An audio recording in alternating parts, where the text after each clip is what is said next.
And actually, it was kind of the thing that made me feel okay that the beat was no longer, and then it's gone, right? But you were just really, I feel like, hit your stride with all of that too. It was brutal.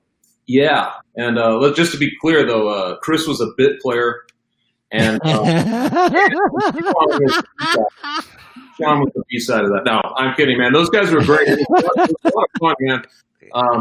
And I hadn't really done like a 2-man podcast like that before, so you guys understand this probably better than anybody, but you have to kind of figure that out, the chemistry of how that works. And over time, you get a lot better at it. You can kind of anticipate certain conversations, or when you get surprised, it's a genuine surprise, and you can react in a real way.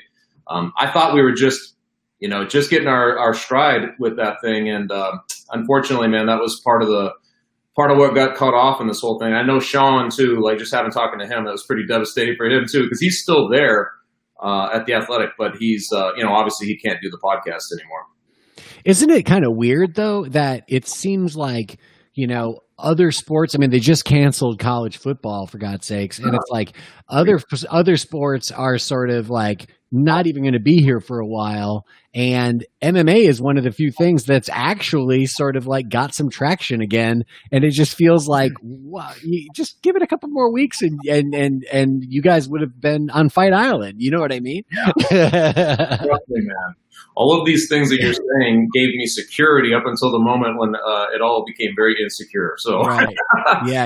I thought for sure with UFC up and running, and the fact that we just had so much going on, I didn't foresee any changes, and all indications were that they were fully behind it. There was no indication that it was going to end that abruptly. So that's the business, man. I mean, as a writer, I've been in multiple situations. The first time I've ever been outright like released like that hurts, because you like to think of yourself as somebody who's not expendable. Right. But once you find out there's a good evaluation process that goes into that too.